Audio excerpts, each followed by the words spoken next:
muy interesante ver cómo aquí el tema de derechos humanos va ganando rating, va siendo cada vez más relevante en nuestra conciencia. Lo mismo podemos decir de la rendición de cuentas, de la transparencia, y esto es evidentemente algo que nos anima, que nos fue muy interesante. Entenderán que dentro de esto hay hallazgos que confirman algo que sospechábamos, pero hay otros que no confirman y que contradicen lo que teníamos por sabido, y es ese lo fascinante de un ejercicio de esta naturaleza.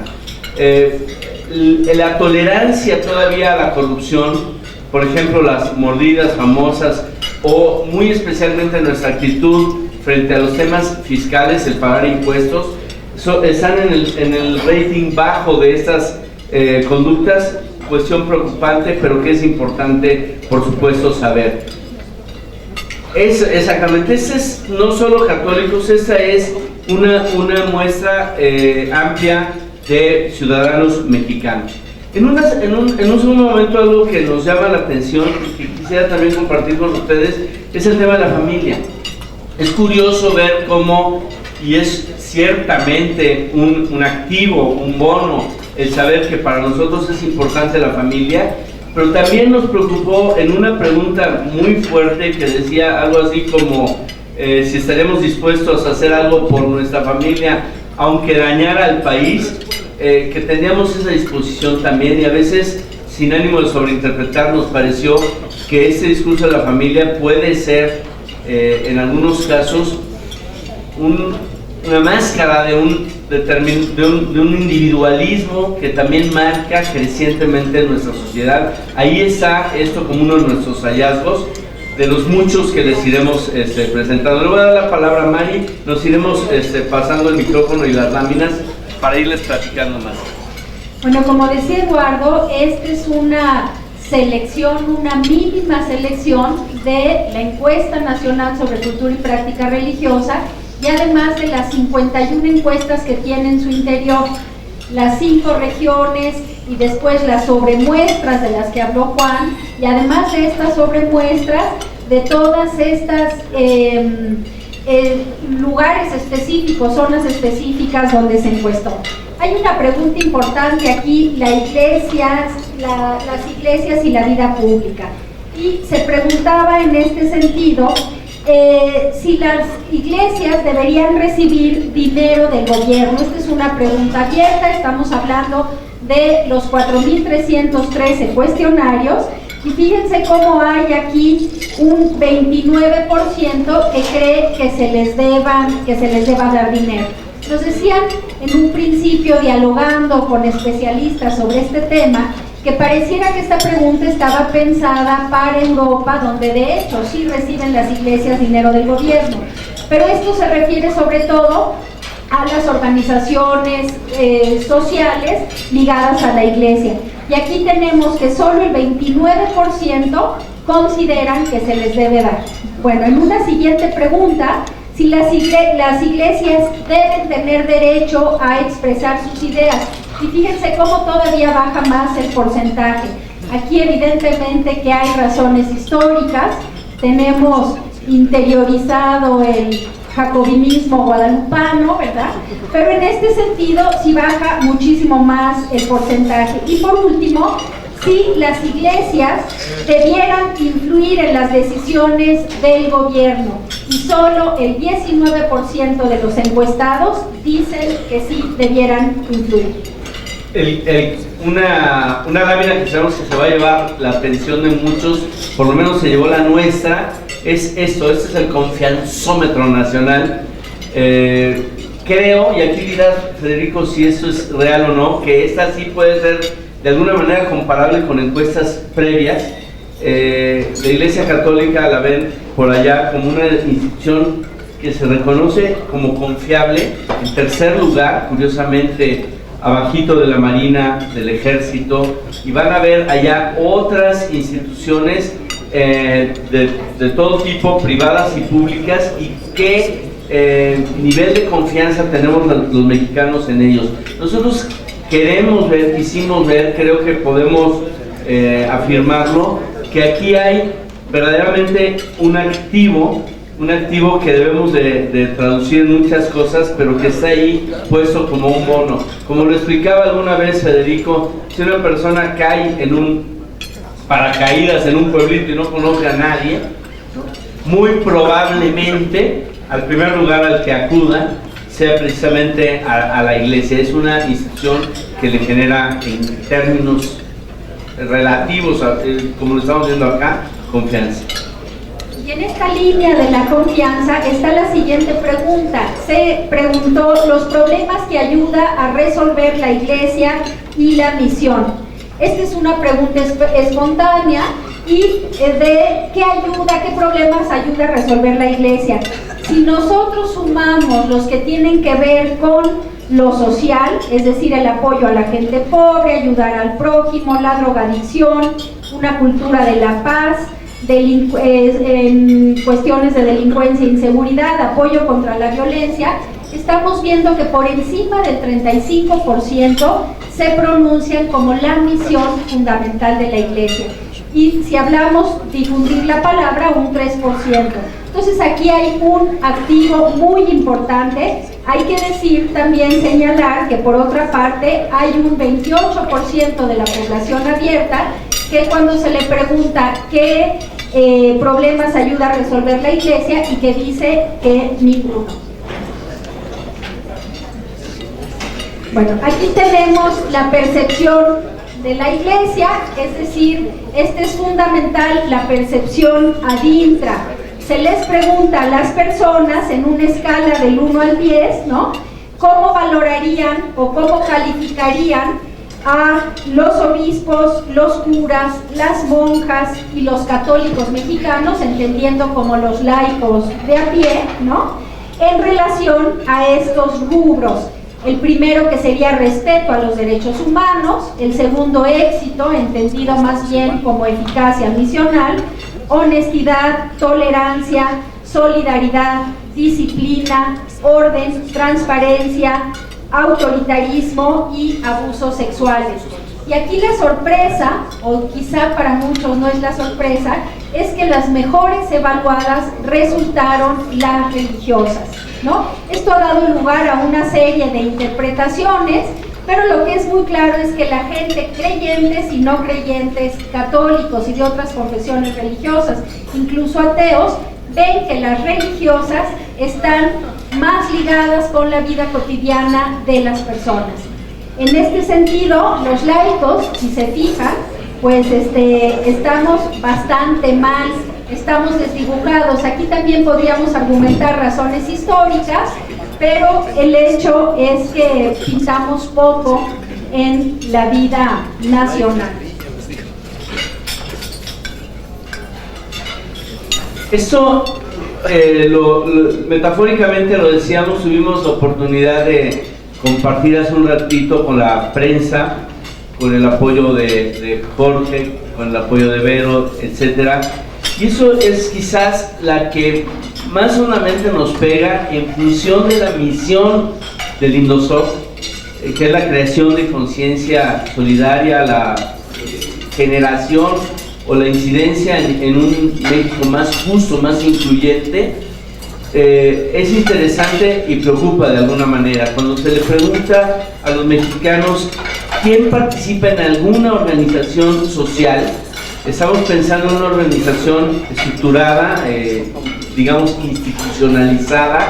Solo el 5% de los mexicanos resulta ser que participan o participamos en alguna de ellas. Decíamos el caudal, ¿no? Uno, quien sepa de eso, haya visto las noticias, a lo que significa un caudal de agua que se vuelve incontenible, lo hemos sufrido en México y en muchos lugares del mundo últimamente. Nosotros, quienes creemos que el espíritu evangélico es eso, es un caudal, aquí vemos que de alguna manera se ha quedado atrapado, se ha quedado contenido quizás en los templos, le damos culto al culto, pero difícilmente logramos que esto se traduzca en acción solidaria estructurada. En otro tipo de acción solidaria, llamémosle espontánea, tenemos mejores noticias los mexicanos, que crecemos quizás hasta el 39%, es decir, nuestra disposición a la solidaridad espontánea sigue siendo benditamente un activo. Tendríamos que tener capacidad de darle organización a esa intencionalidad que sigue siendo un activo de los mexicanos, pero sigue siendo para nosotros un hallazgo interesante, preocupante, esa disposición al ejercicio de ciudadanía organizada. También es, por supuesto, para todos nosotros una oportunidad. A nuestro juicio es algo que le da mucha razón y mucho sentido a un instituto como el nuestro. Yo me atrevo a decir que esta encuesta en general, y aquí evidentemente mi reconocimiento a quienes la han empujado, a quienes la han patrocinado, a quienes la han hecho posible, es un paradójico e insólito regalo que se le da a la Iglesia y que se le da al país. ¿Qué quiero decir con esto? Es como si de cumpleaños te regalaran una tomografía axial computarizada, ¿no? No es lo que me acostumbro ni lo que esperaba. Es más, si tu amigo el que te la dio te dice, ¿y qué crees? Ya te la hice, ya nada más te vengo a dar los resultados, porque me interesas tanto, porque te quiero tanto, porque apuesto tanto a tu salud, que me parece relevante que te conozcas con este nivel de detalle. Es lo que está pasando. Nuestra encuesta da para mucho. Una más que yo quisiera compartir en un tema completamente distinto es buena noticia para muchos de nosotros, como nos hemos vuelto, los mexicanos y los católicos en particular, mucho más tolerantes, por ejemplo, ante temas delicados como la diversidad sexual. Ustedes ven acá en este par de preguntas cómo el católico se vuelve una persona mucho más abierta a distintas posibilidades y opciones de ejercer la sexualidad y la vida en general, de lo que posiblemente, esto sí es hipotético, lo hubiera sido antes. En esta línea de cultura de la vida y de la muerte hay hallazgos muy interesantes, Mari.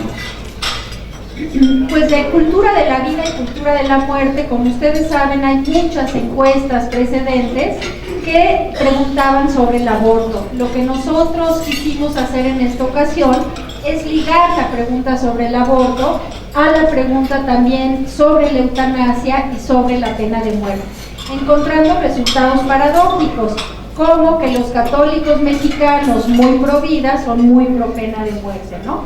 Pero entonces, en este sentido, pasemos a la primera, que es el aborto. Y algo que también es un aporte de esta encuesta, nos parece, es que no se queda en el sí o el no, sino que baja a las circunstancias específicas. ¿Usted estaría de acuerdo con el aborto cuando la salud de la madre está en peligro? Sería la primera. Cuando sabe que el bebé sufre una enfermedad incurable, cuando el embarazo es resultado de una violación. Y ahí vamos viendo cómo van bajando los porcentajes. Cuando la familia es demasiado pobre para mantener al bebé, ahí la sociedad y los católicos en específico se muestran menos tolerantes, ¿no?, a aceptar lo que sería el aborto. Cuando una mujer soltera no desea ser madre, o cuando una pareja estable no desea tener más hijos. La siguiente lámina, como les repito, pero es importante que quede claro, es una mínima selección de esta encuesta gigante, como la caracterizó Juan, las actitudes ante la pena de muerte, ante la pena de muerte. Y aquí de nuevo, necesariamente tenemos que ver que la violencia es una línea transversal que recorre toda la encuesta.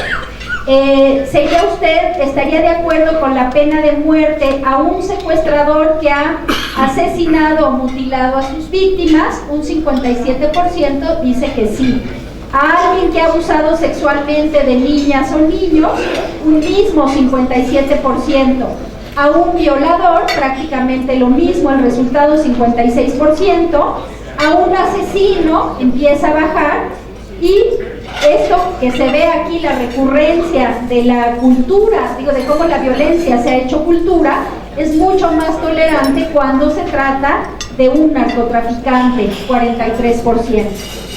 En lo que se refiere a la eutanasia, tenemos la pregunta si se aceptaría la eutanasia, y la primera es cuando la persona enferma así lo indique con el consentimiento de los doctores, y un 44%, población abierta, aquí se ve el desglose para católicos, estaría de acuerdo con la eutanasia. Cuando la persona enferma lo indique, sin importar la opinión de los médicos, no de los médicos,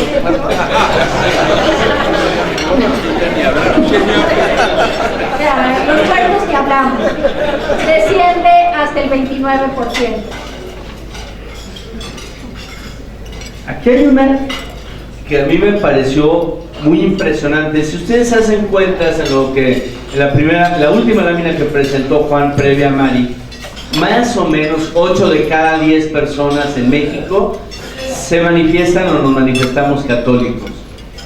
Entonces uno dice, bueno, a mí no me cuadran las cuentas cuando preguntamos, ¿cree usted en alguna forma de vida después de la actual? Y solo el 37% dijo, sí creo. El 56% dijo, no. A mí me la tuvieron que explicar muchas veces, porque yo decía, caray, con todo respeto, y aprovecho de darle la bienvenida a Monseñor Lina, que está con nosotros, y le agradecemos mucho que esté y el apoyo que ha mostrado en todo este proceso. Pero bueno, yo decía, con todo respeto, si alguien no se sabe el nombre de su obispo, pues no se lo sabe, y bueno, se lo tendría que saber y está bien. O si en alguna postura que tiene que ver con moral sexual está en acuerdo o en desacuerdo, bueno, no lo saca del grupo, no lo saca de esa banda ancha que hemos aprendido de Don Lorenzo. Pero esto de la vida después de la vida sí venía en el credo, no sé si me explico, eso sí venía en la cartilla, nos la leyeron, ¿no? Entonces ya no cuadran los números, concluimos no sé qué, que no todos los católicos somos católicos quizás, no sé si me explico, que heredamos una tradición que también nos lo muestra la encuesta, no hemos sabido transmitir, y que eventualmente la cadena de transmisión de la fe está cuestionada, aunque ya veremos también en dónde, curiosamente, y una vez más en la marginalidad, encuentra sus nuevas esperanzas de retroalimentarse. Esta a mí me llamó muchísimo la atención. Bueno, en contraposición hay otra sobre la fe en Dios, en donde vemos, esta es muy genérica, el 90% de las personas en México, ahí sí, 9 de cada 10 diciendo creo en Dios. Hay una que está vinculada con la felicidad, y como está vinculada con la felicidad, le voy a pedir a Mari que nos la platique. Bueno, aquí se pregunta de la felicidad con la propia religión. Y esto desde el punto de vista académico, pues tiene sus antecedentes en este pionero de los estudios de sociología de la religión, y en lo que se refiere a los sentimientos, el padre Greeley, en Estados Unidos, fallecido recientemente, y que ligaba este asunto de qué tan feliz te sientes con tu religión, qué tan bien duermen los católicos, que parece, por cierto, que dormimos bastante bien. No sabemos si es conciencia tranquila o inconsciencia, pero en fin. Y en este caso, la felicidad con la propia religión, queremos mostrar aquí algo, que hay un bono importante. Hay un 66% de los católicos que se manifiestan felices con su religión, pero no solo eso, sino que dicen, esta es la religión en la que yo quiero permanecer toda mi vida. Entonces aquí hay un bono interesante, lo que no, habrán otros problemas, pero evidentemente que es un bono muy interesante, la felicidad con la propia religión. Y a continuación tenemos la que hacía alusión Eduardo, que es el conocimiento de diócesis y de obispos. Indosol tiene dos encuestas previas, en 2006 una muestra mucho más pequeña y en 2009 una encuesta sobre las parroquias, también con Ipsos, y en esta ocasión, bueno, en 2006 preguntábamos, ¿sabe quién es su obispo? Y nos quedábamos con la respuesta del sí. Ahora nosotros agregamos una segunda pregunta, ¿cómo se llama su obispo? ¿No? Entonces esto ha causado que tengamos un resultado distinto. Y en este sentido hay que dejar claro que se les preguntaba y se tomaba como buenas y decían el nombre del obispo residencial, el nombre de algún obispo auxiliar, el nombre se tomaba también como buena el nombre del obispo emérito, incluso si se decía solo el nombre o solo el apellido, ¿no? Y en algunos casos nos tocó ver que se respondió por un obispo ya fallecido, pero que tuvo un peso decisivo en esa región. Decíamos, por ejemplo, que sucedió con el caso de Monseñor Talavera, algo no tan lejano como en el caso de Zumárraga, ¿verdad? No se tomó como buena, de los fallecidos recientemente.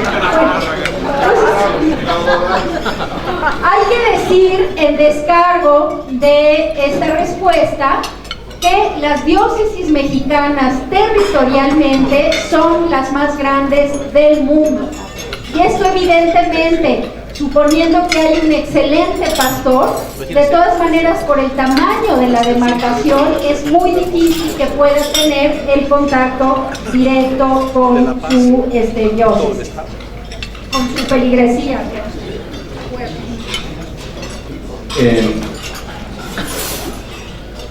Elementos más dignos de la consideración de ustedes, los digo muy rápido. El primero es, en general, se vale decirlo, una buena percepción del trabajo apostólico de nuestros pastores. Hay una muy interesante ya sobre práctica religiosa específica. De esto de veras sabrán más y encontrarán la manera de acercarse a los resultados los más curiosos, quienes les interese ahondar en esto. Pero vale la pena decirlas rápido. Por ejemplo, si bien en general se siente que es fácil el acceso a la confesión, en particular se ve que la mayor parte de los católicos participamos en el sacramento de la confesión cada año hasta 5 años, ¿no? Entonces, ese es un dato. Ya ni hablar del número de apóstoles que le atribuimos a Jesucristo, esa sí no la sabemos, más o menos. Lo de los 12, ya preguntar en cuántos días creó Dios el universo se nos empieza a dificultar un poquito más. ¿De dónde escaparon los judíos para llegar a la tierra prometida? Ya reprobamos. Peor aún, ¿cuál es el primer libro del Nuevo Testamento de la Biblia? Aún más bajo. Parecen cosas triviales, a nosotros nos parecen como muy interesantes en términos de catecismo precisamente. Aquí hay algún comentario muy interesante que nos propone también Mari. Aquí hay 2 láminas particularmente interesantes y que plantean unas líneas pastorales igualmente interesantes. Se pregunta sobre el catecismo. ¿Alguna vez acudió a clases de catecismo? Y si se fijan, el fuerte de la edad en la que asistieron al catecismo está alrededor de los 8 y los 10 años. Estamos hablando del catecismo para la primera comunión, ¿no? Por otro lado, ¿por cuánto tiempo duraron en el catecismo? Y lo fuerte está entre 1 mes y 1 año. ¿Qué quiere decir? Que específicamente se refiere a la preparación para recibir la primera comunión. Para los que se preocupaban de que la iglesia iba a dar clases en las escuelas públicas, ¿no? Podríamos ver la siguiente lámina en esta misma que dice, ¿alguna vez ha dado clases de catecismo? Sí, el 5%. Aunque quisiéramos dar clases en las escuelas públicas, no tendríamos la posibilidad ni la gente para hacerlo. Pero la siguiente lámina que parece importante y que tiene que ver con esta, es la que se refiere a a los que dejan la religión, y tenemos la de religión previa y causas de cambio. Aquí se está encuestando a los de otras denominaciones cristianas y se les pregunta a qué edad dejó de ser católico. Y esto es muy interesante porque se ve que entre los 15 y los 20 años es el momento, la edad en la que dejan la religión para irse a otro lado. Pero fíjense nada más si ligamos esta con la que se refería a la edad en que termina el catecismo. Platicando con pastoralistas y con muchos de nuestros obispos, nos decían, aquí hay una pista pastoral clarísima, ¿no? Porque ya se sabe exactamente dónde hay que dar la formación. Y por último, pasar a la que se refiere a los ateos que dejaron la religión y que dicen en qué momento la dejaron, y fíjense nada más cómo son exactamente los mismos años, entre los 15 y los 20 años que dejan la religión. Bien, pues como ven, hay mucho que decir, habrá mucho de qué hablar, hay mucha profundidad que no hemos hecho todavía, ni siquiera tenemos el total de los resultados todavía, pero para nosotros era muy importante y es entender que un trabajo serio, una radiografía sólida, sociológica de la religión en México, es algo que nos ayuda a entender a México, es algo que nos ayuda a entendernos. En el transcurso de este mes tendrán ustedes acceso a la encuesta completa a través de la página de Indoso, y directamente se llama Creer en México, Encuesta Nacional de Cultura y Práctica Religiosa, y conforme vayan fluyendo los datos regionales, las 51 encuestas dentro de esta encuesta, en la misma página podrán tener acceso a ellas.